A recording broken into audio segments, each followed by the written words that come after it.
Hello, today I'm going to take you through a short restorative sequence that you can do at home in a quiet spot, and today's practice will be roughly 15 minutes or so, but you can stretch it out. You can double that time if you have time, space and some quiet to practice, or you can just do one of the poses for 5 minutes, whatever you are happy to do with the time you have. This is my husband Matt. He's going to be my little subject today so I can demonstrate the poses to you. And you can use whatever you have at home, so you don't have to have any yoga props. Just make do with whatever you have handy. Cushions from your couch, pillows from your bed, thick books. So if you have a book that's roughly this size and shape, or two, blankets, towels, whatever you have handy will do. So we're going to get Matt into 3 poses today. The first pose is going to be a chest opener and a very slight back bend. Second pose will be a twist, and last pose will be a forward fold. So in our restorative practice, even though we don't move around very much, we do move the spine in every direction, or as many directions or planes of direction that we can for general health. But this is more a practice for immune health, coming back to yourself, coming back to your breathing. So not unlike a yin practice with long, slow holds, but restorative yoga focuses more on creating space in your body to allow for deeper opening. So it's a very nourishing, very healing practice. And I think it's a practice a lot of us could benefit from daily, and just doing it whenever you can. So today we're going to get Matt into his first pose, which is reclined cobbler's pose. So I'll get you to sit on this blanket. So I've added the extra blanket here because I know Matt's back is a little bit tight, lower back. So the arch created in this back bend is a little bit intense for him. So I've just lifted his hips a bit. So with your bolster, you could just have some really thick blankets rolled up, or cushions from your bed put into a pillowcase. That makes a really nice handy little bolster. And you can have your legs extended out in front of you, if that feels good for you. You can also put something rolled up under your knees if you wanted. But I'm going to get Matt to bring the soles of his feet together, because I know his hips are very tight. So I'm going to get him to open them up, and I'm just giving him a little bit of support under his knees. So when we do our longer holds in restorative yoga, it's important, it's crucial that every joint is supported. So over time, when your wrists are hanging, or your knees are hanging, or you have an ankle hanging, it can start to feel uncomfortable in the joint if it's just dangling. So make sure that everything is supported, soles of the feet together. Now with your arms, Matt, just externally rotate your shoulders and bring your backs of your hands and backs of your arms to the floor. I've put something extra under Matt's head as well, just to support his head and his neck, and just because it feels really nice. So take some time to just get any niggles out, make any movements that you need to settle your body. And it's very important that you are comfortable. So if anything's digging in, if something doesn't feel right, don't lie in the pose there and expect to relax, all right?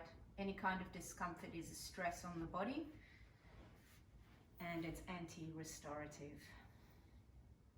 And restorative practice is exactly as the name implies.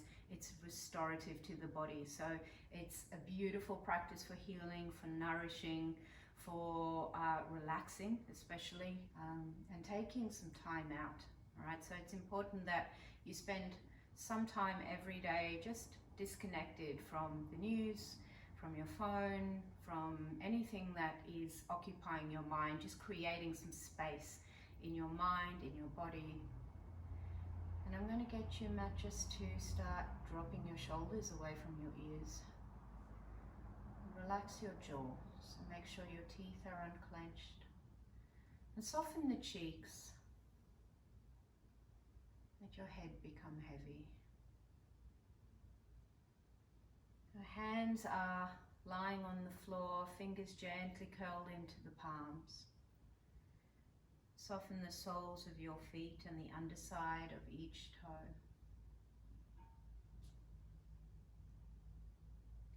And begin to bring your breath a little lower and deeper now into your belly.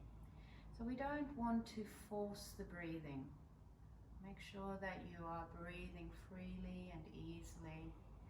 And in this position especially, the breath will naturally deepen and expand. The chest is opening and we're arching the back very slightly in this gentle back bend to stretch and open the front of the body. And as your breath begins to deepen, begin to shed layers of tension, of worry, of stress. Fear tends to constrict the body. Any kind of negative emotion tightens the body. So this practice helps to work through the body, starting with the physical body and then permeating through all our layers, working directly ultimately on your mind. So creating space in your physical body. Don't be too surprised if you feel more spacious in your thinking after this practice too.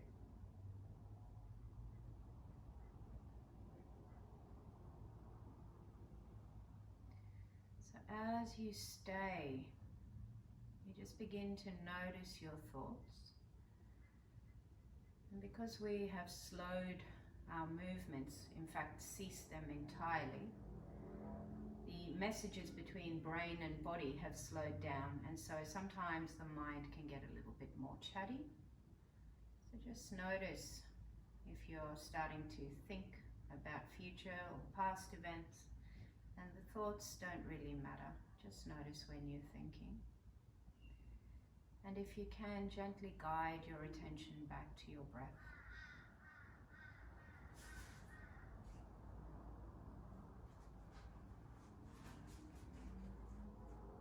We're going to take another 5 slow breaths here.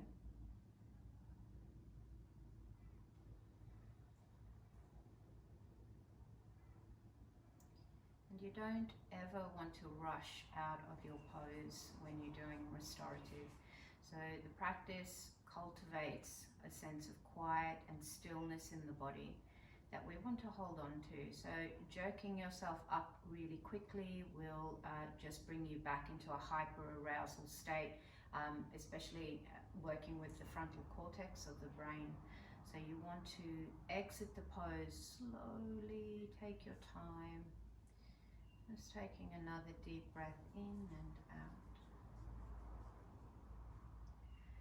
And when you're ready, Matt, bring your hands to the outsides of your knees. Bring your knees together, and extend your legs out in front of you just to relieve the knees. And then roll very gently to one side and use your arms and your hands to bring yourself up slowly. Pour your spine up. A little bit fast, but anyway, I'll allow it. Okay. So coming to our twist now. So holding onto your bolster, you can use your books or your blocks as well. We're going to clear the mat of the other props. Just pass me the blanket. Thank you. And we're going to start with the bolster on one side. So like I said, you can use the blocks as well, this way, or books. And this is to support your lower leg. Now, if you're very mobile in your spine, you might need nothing at all. But remember, this is a restorative practice, so the ultimate deep stretch is not the aim. So lie on your back for me, please, head facing that way. Head facing the camera? No, that way. So lengthways, love. Okay, yeah.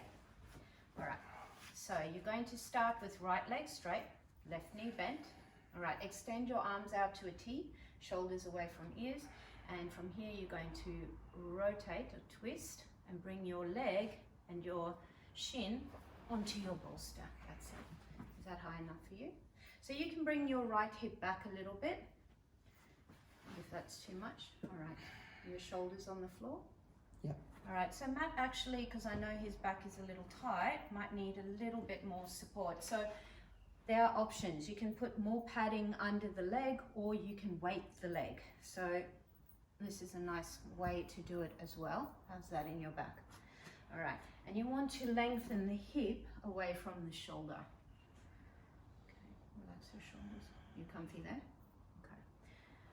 So just taking a couple of minutes either side in this rotation and letting your arms just be really heavy and long on the floor. Shoulder blades melting down the spine. Letting your leg be heavy. So notice that I've supported his ankle and his knee, so all joints are supported. And why it's so important to twist is because twists are really good medicine for your spine. So they rotate the spinal column, they turn the spinal column, and what that does on a physical level, especially if your back is tight or you're restricted in your movement, and especially at the end of a long day, the weight of your head and of standing upright actually makes you a tiny bit shorter than when you woke up in the morning. And that's because of your intervertebral discs, the discs between each vertebra, which are like little gel cushions. So what a twist does is rotate the spine, allowing those discs to draw moisture in from your spinal fluid back in to cushion your spine better, so you feel more free, you feel more mobile. On another level, it also helps to put very gentle intra-abdominal pressure on your organs for better hormone regulation, for digestion, and for elimination. So many benefits here. So just taking a couple more breaths there.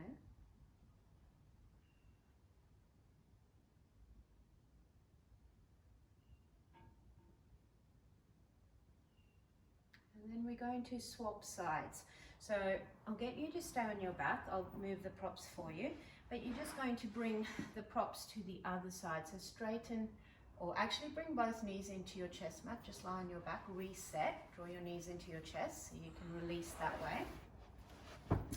And then move the props to the other side. So now you're going to lengthen your left leg, and then bring your right leg to rest on your bolster. Is this side tighter, do you think, or less? About similar. the same? Okay. So I'm going to weight his leg. Did that feel okay the first time? Yeah. Okay. So just focus on softening your shoulder blades towards the floor. Good. Now with Matt, you can see his face is pointing up to the ceiling. So if, turning your head away from your bent knees, too much rotation for your neck, because you can involve your whole spine in this twist. You can look up towards the ceiling and keep your neck neutral, or if you like, you can drop your head to turn in the opposite direction of your bent knee. Again, take a moment to relax your body. And letting your shoulder blades melt. And as you breathe in, there's a very subtle lengthening of the spine.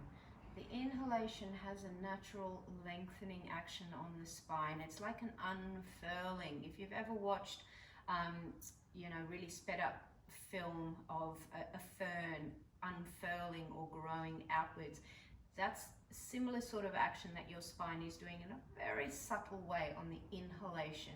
And as you exhale, it's coming back in again. So expansion, if you will, on the inhale, and contraction on the exhale.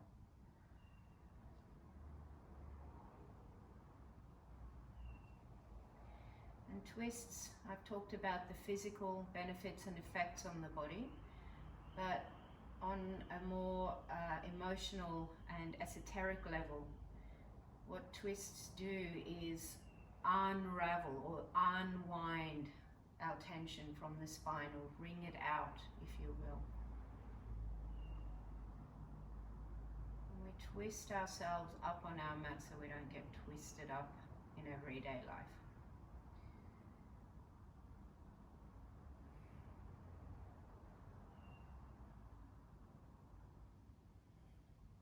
Just taking a few more breaths here.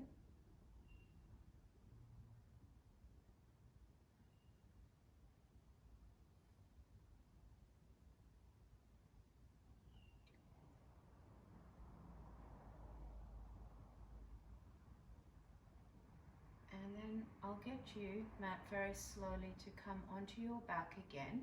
just reset and bring your knees in towards your spine. Sorry, towards your chest.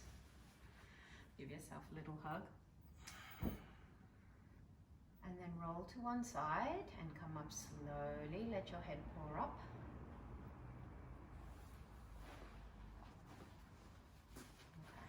So last pose I'm going to do with Matt is supported child's pose. So you can do this without your bolster, but having a bolster just makes it more nourishing. So we have a lot of nerves running down the front of the body, and the direct pressure on the belly is comforting. So if you don't love it, feel free to practice without any support under you. But if you do, make sure that you are very, very comfortable. So I want you to come forward, Matt. So supported child's pose, yep, knees out. Now, if you have very tight knees or tight ankles, a couple of things you can do with your props. You can put a blanket, just lift your bottom up for me, behind the knees. Okay, and come back down. How's that feel? Mm-hmm. Good? Do you like it with or without the blanket? It's good, it's great. Okay, good.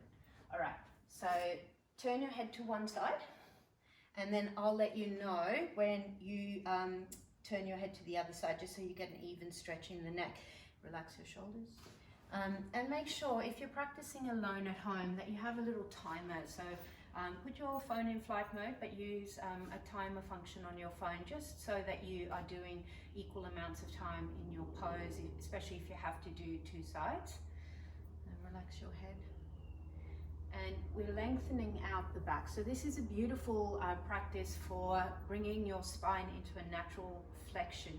Okay, so flexion is forward or curving of the spine as we curl forward. And it's a lovely way to release any tension in the low back. And it's called child's pose, just for a little bit of information, because it mimics the first C curve that we take on in the womb. So when we begin to move, crawling and learning to walk, we develop more clearly our other curves in the spine, so cervical and lumbar curves. And child's pose is your baby curves.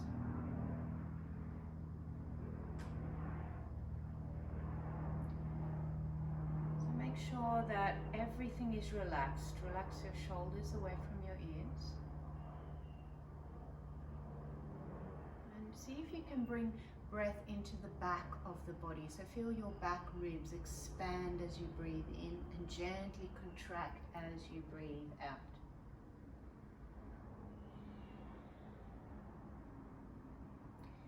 And with forward folding, when we turn or curl ourselves inwards, eyes closed in particular, we turn inward. We start to explore our internal environment, our internal landscape. And sometimes that can be a little bit like entering a really crazy jungle. So your thoughts might be racing. You might notice a lot of mental activity. And that's fine. This is why we practice. Just to learn to separate ourselves from our thoughts. I'll get you to take the last few breaths on this side.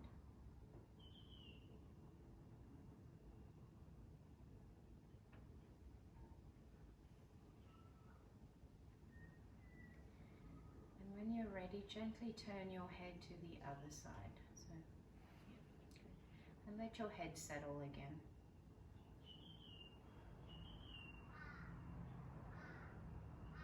So each time you catch yourself drifting off into thought, or entering into a thinking state, just bring your attention back to your breathing, back to your body. And as you breathe and practice, get into the habit of noticing where you hold your tension. So quite often we're clenching the teeth. And just by relaxing your jaw, you can release immediately tension from your head. And yeah, tension, headaches, pain in the neck, upper shoulders. Relax the shoulders away from the ears. Let your hands soften. We walk around sometimes with our hands curled up or really tight. Just let the fingers soften. And mostly we carry this tension without even being conscious of it. So when we practice with time and with space, we begin to give ourselves that opportunity just to recognize where we hold our tension. And we begin to write new habits, new samskaras or patterns.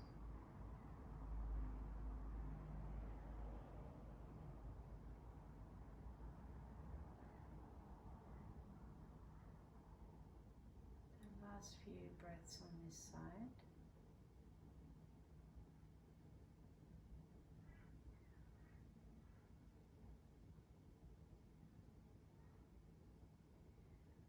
And when you feel ready, coming out slowly, take your time. And just move in a way that's really quiet. And move in a way that helps to release any tension from your knees or from your back. Move in any way that feels right for you.